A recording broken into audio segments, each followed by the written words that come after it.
So, good morning mga ka-TJ. So, it's me again, Nelcaps Visitigan. So, ngayon lang ako naka-upload ng video kasi busy tayo sa may sinisakaso kasi tayo. So, itong unit na to is available po to sa akin. So, may konting kulang lang po siya. So, bolt action po siya. So, ganyan po yung play ng bolt niya. So, ito yung pinaka-bolt action niya. At ito naman yung barrel. Ito. So, barrel po niya. So, ang specs nito is tunahin ito sa itong dito naka-fix na po ito. So, naka-fix na po ito. Ito. Yung barrel niya removable. So, kasama ng scope. 3x9x40 yung scope. Saka, pump type po ito. 8mm steel ball yung bala. Saka, long barrel. So, yung barrel niya is dito hanggang dito. So, long barrel po siya. Saka, 8mm steel ball yung bala. Yung barrel natin is 4 layers. Yung pinaka main barrel natin is 8mm aluminum tube. Kasunod ay 1/2 chrome pipe, 1/2 PVC pipe, at saka itong last na 3/4 PVC pipe. So, i-flex ko lang sa inyo kung paano mag nito, yung play niya. So, ganito lang paggamit. So, pump type ito. So, yung niya, yung ilagay na tubil is Flying Tiger. So, yung Flying Tiger is mabibili yan sa mga hardware. And then, so, ganito lang paggamit. So, ito yung lagayan ng Flying Tiger, ng alcohol, denatured alcohol. So, dito po yun ilagay. Ito po yung cover cap niya. Yung cover niya.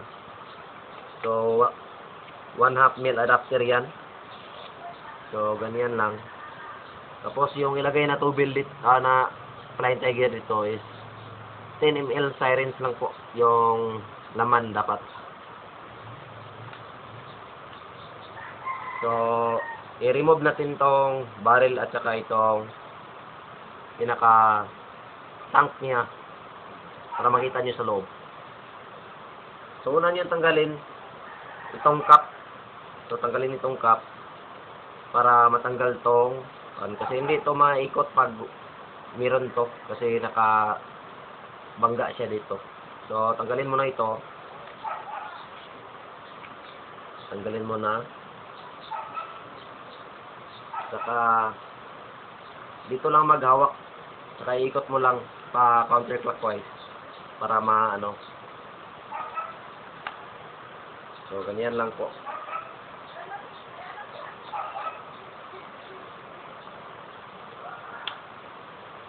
So, ito yung pinaka-check valve niya. One-way valve po niya. One-way valve pala. So, ibalik natin yung cap para hindi siya yung Flying Tiger maubos. Kasi mag-leak ito. So, sakto lang yung kunin mo na itong sa loob. So, kunin mo na ito, tsaka mo hugutin.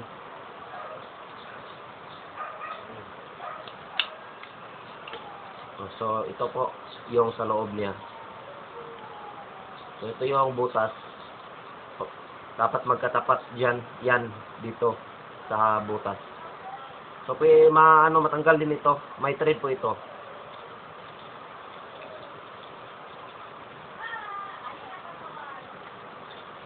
So, ito yung pinaka denatured tank niya. Yung tangki niya. Yung lagayan ng denatured alcohol. So, ilagay na natin to basta para hindi yung Flying Tiger. So ito naman, ito yung pinaka-pump niya. So ito yung pump niya. Balloon pump lang po ito. So kung bibilhin nyo ito, may kasama itong dalawang pump. So isa at saka extra. So ang pagkuha naman replace, hindi na po i-replace yung buo talaga na pump. So ang gagawin lang is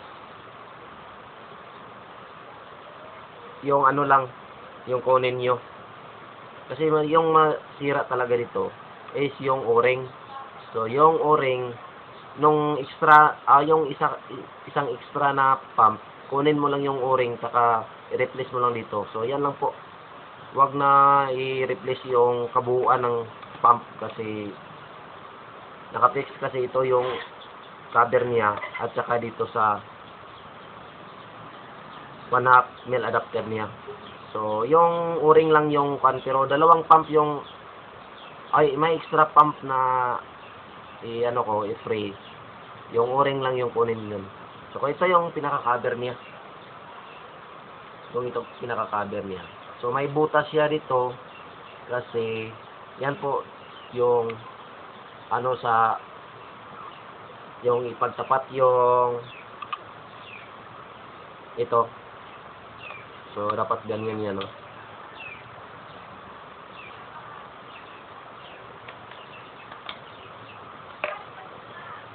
So yung barrel, removable po ito.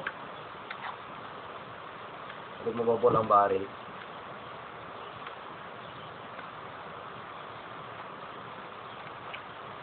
So yung barrel may naka-attach na brace ng pump natin para dagdag tibay at saka sa forma na rin may dagdag forma.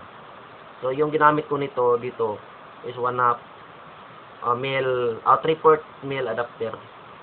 Kasi magkasya yung 1/2 PVC pipe. So may konting may konting liha or barina para magkasya itong 1/2 PVC pipe natin. So itong 3/4 kasi yung 3/4 na PVC pipe, kaya yan po yung nilagay kong male adapter.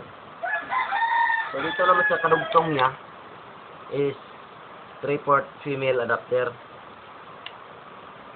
So yung haba ng chamber natin is 15 inches, dalawang dividers lang. So yung divider nito 6 dito, 3, then dito basta 6 dito, 3 yung pagitan ng dalawang divider. So then ito yung nilagay ko dito is 3/4 T at saka dito 3/4 PVC pipe. Yung pinaka-bolt action natin is 1/2 PVC pipe. So nilagyan ko lang ng 8mm na aluminum tube na niyupi ko yung dulo para hindi makapasok yung bala dito. So para siya yung stopper, para siya yung maging stopper dito sa pinaka-barrel niya. So dagdagan pa natin ito ng cover para magdagdag tibay na din at saka dito kasi baka matanggal ito. So need lang nito i-screw. So may konting kulang pa pero working na po siya. So ito yung kabuuan ng unit natin. So paglagay naman ng scoop, sa ikatlong kanal po ilagay. So 1, 2, then 3 dito sa ikatlong kanal. So yan kasi dyan kasi naka 0. So yung scoop natin is 3/9/40. 3/9/40. So malinaw po siya. Saka madali lang naman i-0. Subok ko na po itong scope kasi 10 pieces na po yung in-order ko na ganito. So sa mga laruan ko. So okay naman siya. Yung pinaka-bolt action naman natin, may dalawang o-ring ito sa loob. So malalaking o-ring, so hindi talaga siya sisingaw.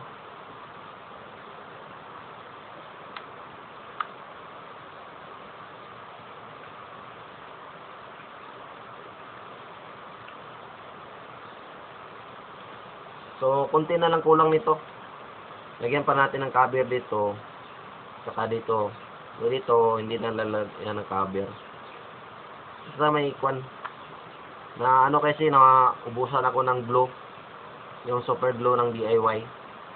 Maganda kasi yun kasi sobrang kapit.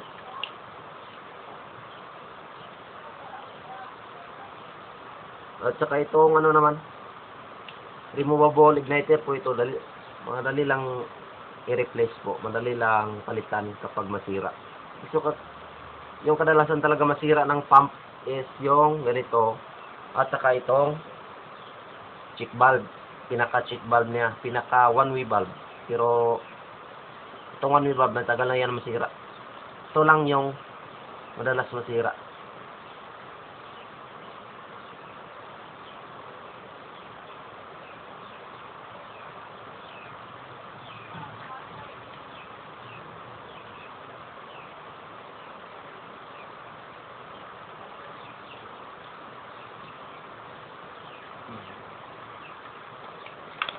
Wala ang English.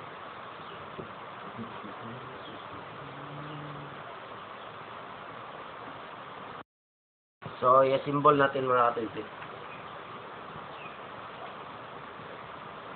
So, ibalik muna natin tong ito yung position niya. Dapat nakataas yung wire. Yan kasi yung positive.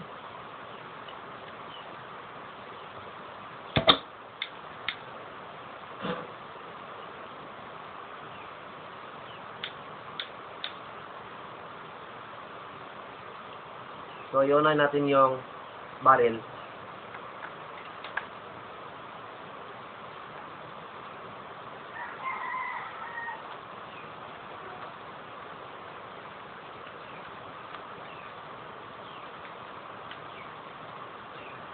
So, yung barrel pala nito, so, may mark po siya dito. So, may marking po siya dito. Dapat ipagtapat yan. Hindi naman. May marking siya dito.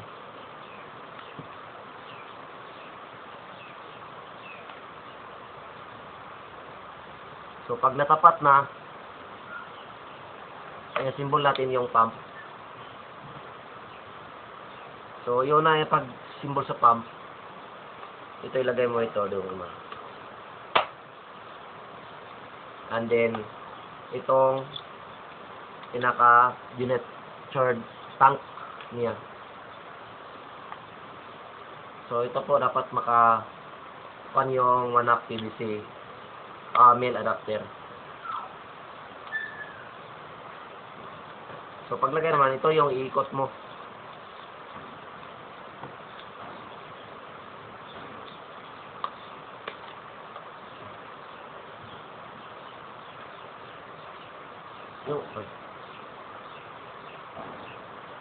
Yung paghigpit naman ito, yung tamang higpit lang. Saka tapat yung butas dito at saka dito.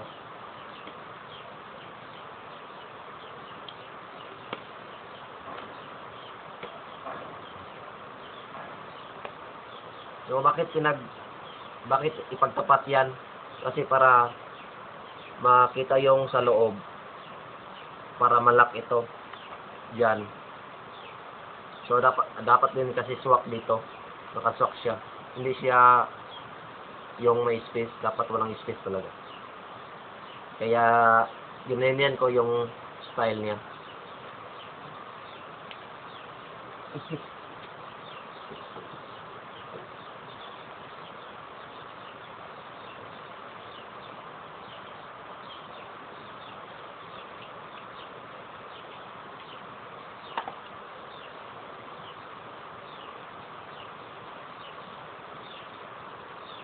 So, itong o-ring, i-fix pa natin ito dito. Hindi kasi na-fix pa kasi kaya nga naubusan tayo ng glue. So, hindi pa siya naka-fix. Tanggal-tanggal pa yung o-ring niya.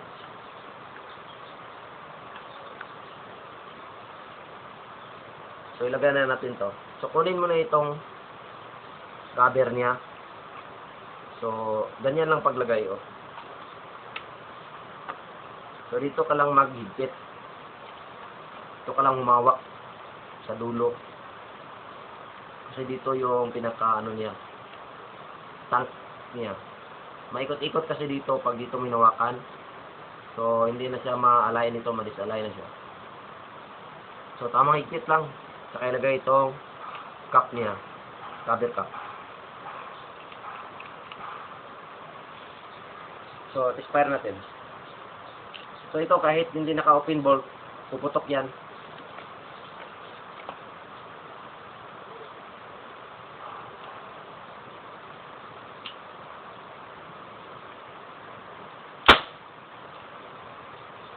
Kahit naka-open bolt, puputok din yan. Kahit naka-ini position kasi pump lang naman ito.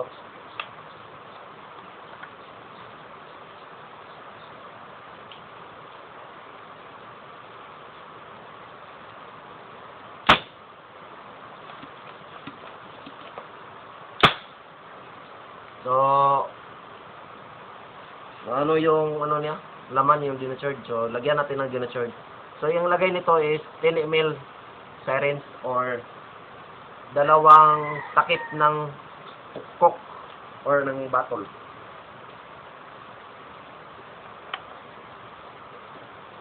So, dalawang ganito yung cup niya or 10 ml syringe yung ilalagay.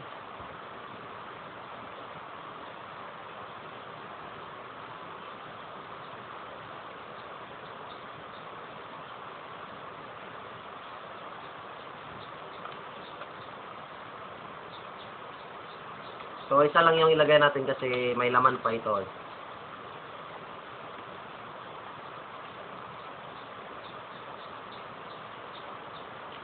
Yung pahigpit na naman ng sa takip is yung tama lang. Yung sakto lang. Try natin. Kahit nakaganyan pag pump, okay lang yan. Puputok yan.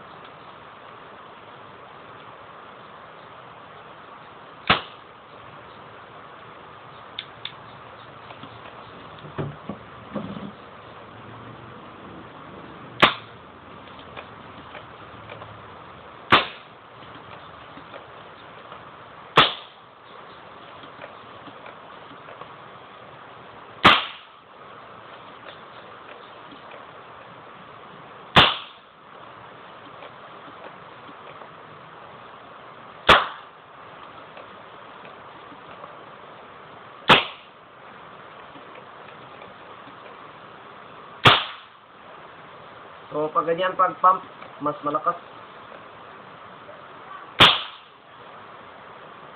So, kahit 8 mm steel ball lang yung tube nito, ay yung aluminum tube niya, yung barrel, pinaka-barrel niya. Mas malakas din yung putok, yung ingay, yung tunog niya. So, lagyan natin ng bala para So, hindi na siya masyadong malakas pag may bala na.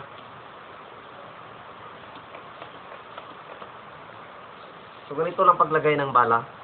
Open bolt ka. Ilagay mo ito. Dapat nakapasok ito sa bunganga ng stopper natin, sa pinaka-barrel natin. So, ganyan lang. And then, wag mong i-ganyan kasi baka mahulog yung bala. Ganyan lang talaga yung pagbala kasi mahulog ito kasi wala itong ano dito, cover. Naka-ano siya, open. So, ganyan lang naka-open, putol. Nakaputol siya. So, ito yung pinakadugtong niya yung bolt action. So, ganyan. So, may o-ring siya dito para hindi siya masyadong sumingaw. Tapos sumingaw siya kapag bututok na.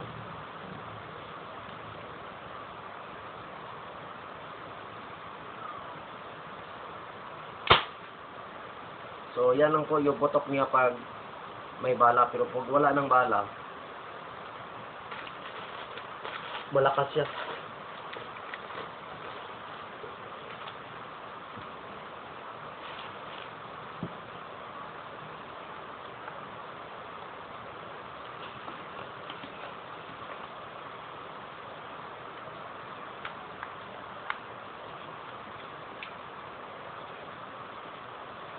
So, lagyan pa natin ng teflon yung ano, yung pinaka trigger niya kasi matagal tanggal.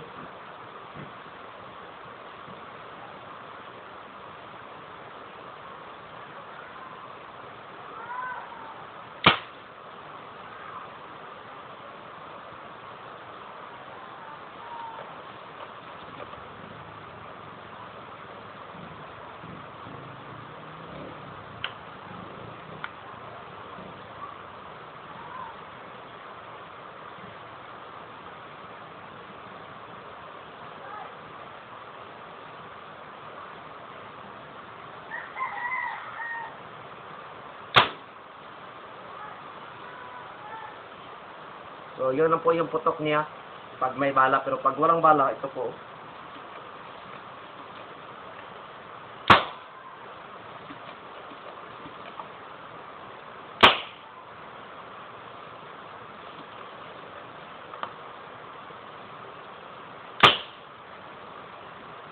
So, yung 10 ml sirens na lagay na Flying Tiger o dalawang cup ng takip ng coke.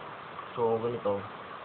So, yung putok niyan is na 10 to 15 pieces shots po. 10 to 15 shots po yung pwedeng iputok niyan. So, okay na din. Flying Tiger is nasa mga 80 or 60 pesos lang po.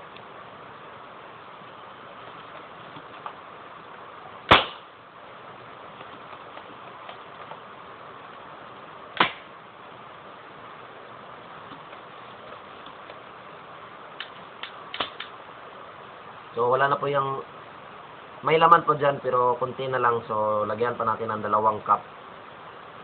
So, yung ano niya, So, yan po yung ibig sabihin na wala na siyang laman.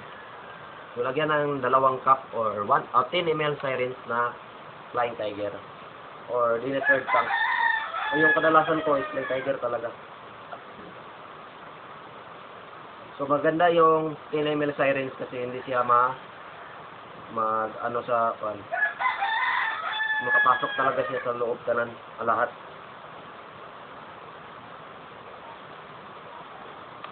So, ganyan lang. So, yung ipiplay ko dito na panglagay dito sa Flying Tiger is yung 10 ml sirens kasi pag maghunting kayo, mahirap yung takip ng coke kasi so, ito na po ito.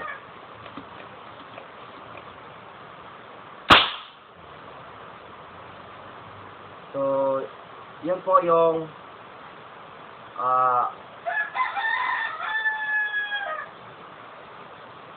ano ba tawag dyan? Yung malaman mo na wala ng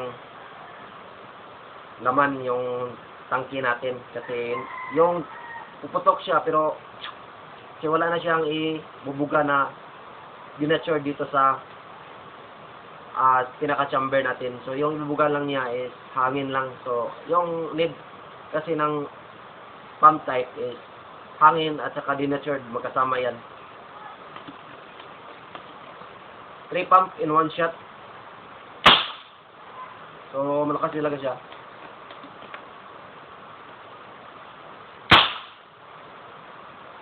So, kung gumawit kayo dito, wag niyo lang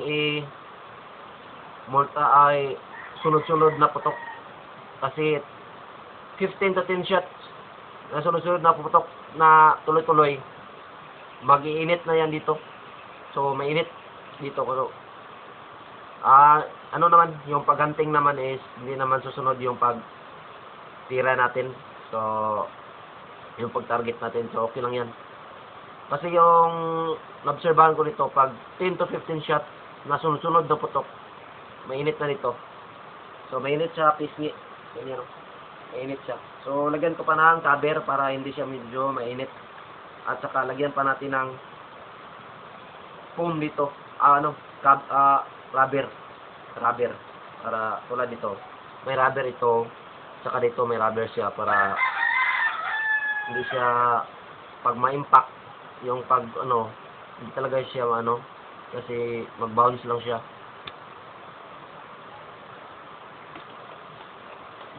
Three pump lang in 1 shot.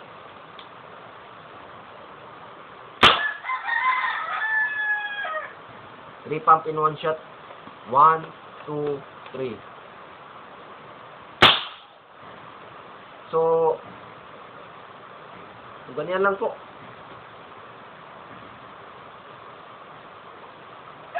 Yung kulang nito is lagyan pa natin ng brace nito, cover dito, at saka kulay na din.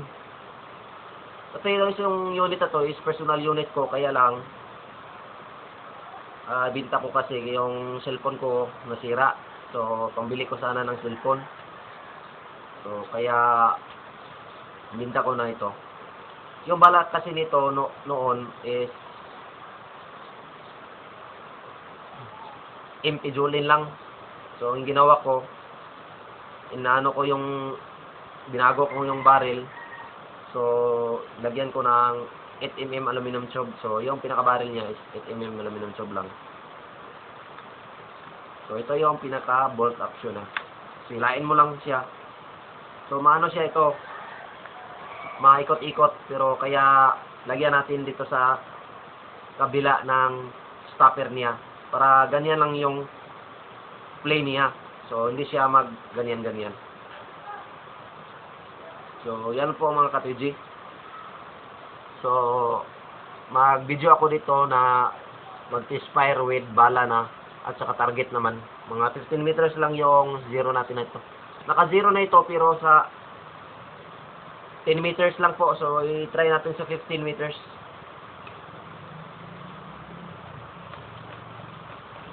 So, dapat talaga mga ka-TG na hindi naka-open yung bolt niya kapag puputok. Kasi ang tendency niyan maganyan. Puputok siya pero so baka masira yung sa loob. So wag niyong kalimutan talaga, dapat nakalak ito, ganyan. Tapos pag lock naman niya dapat so ganyan. Kasi ito yung pinakalock niya dito sa bolt action natin na hindi siya maatras.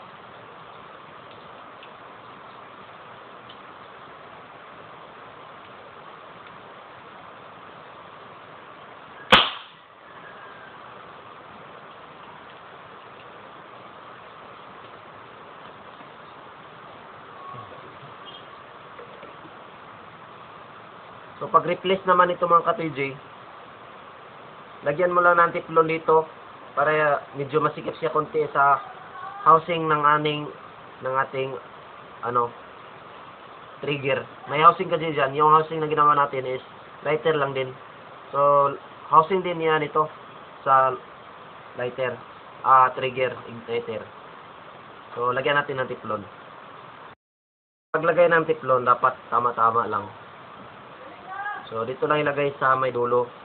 So wag dito sa ground niya, dito lang sa plastic cover.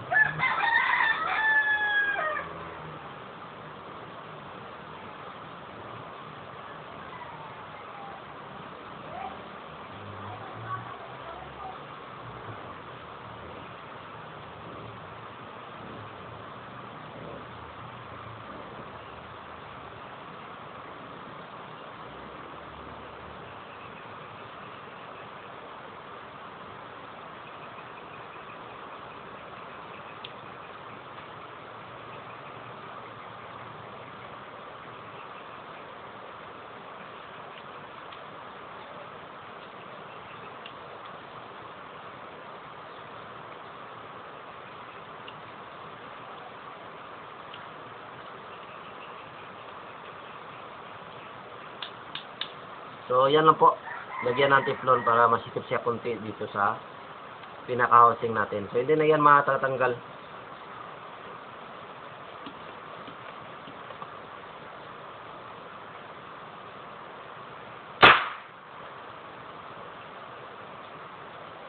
So, yan na po mga ka-TG. This is Melcaps Business Toy Gun Maker.